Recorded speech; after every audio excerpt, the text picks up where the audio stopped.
আসসালামু আলাইকুম। হাসান খালেদ, সভাপতি, বাংলাদেশ তৃণমূল পার্টি, আপনাদের সাথে। দর্শক শ্রোতা, এখন 26শে মার্চের প্রথম প্রহর। 1971 সালে এই সময় জাতির মহান নেতা বঙ্গবন্ধু শেখ মুজিবুর রহমান বলেন, এটাই হয়তো আমার শেষ বার্তা, আজ হইতে বাংলাদেশ স্বাধীন।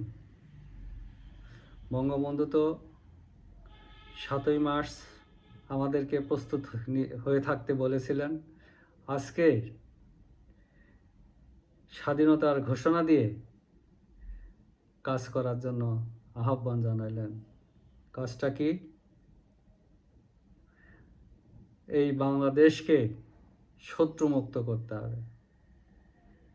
কিভাবে করতে হবে সেটাও তিনি 7 তারিখে বলে দিয়েছিলেন, কারণ তিনি জানতেন তিনি খুব বেশি সময় পাবেন না। কারণ তাকে খুব হিসাব করে সামনের দিকে এগিয়ে যেতে হয়েছে, যাতে বাঙালিদেরকে কেউ দোষ না দিতে পারে, পাকিস্তানিরা যাতে বাঙালিকে দোষ না দিতে পারে, বহির্বিশ্ব যাতে বাঙালিকে দোষ না দিতে পারে। শুরু হলো প্রতিরোধ যুদ্ধ।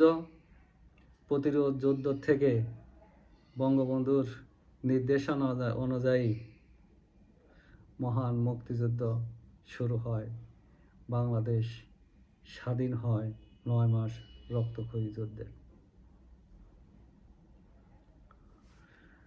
সঠিক সময়ে আমাদের মহান নেতা সঠিক সিদ্ধান্তটা দিয়ে গেলেন।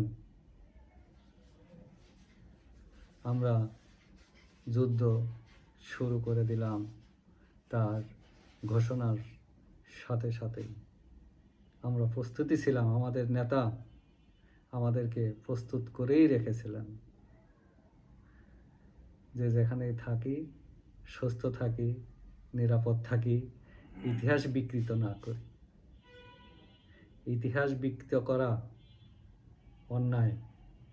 ইতিহাস ধারণ করি, ইতিহাস মনে রাখি, ইতিহাস থেকে শিক্ষা নেই। আজ মহান স্বাধীনতা দিবস, আমাদের বাঙালি তার ঠিকানা পেয়েছে। ধন্যবাদ সবাইকে।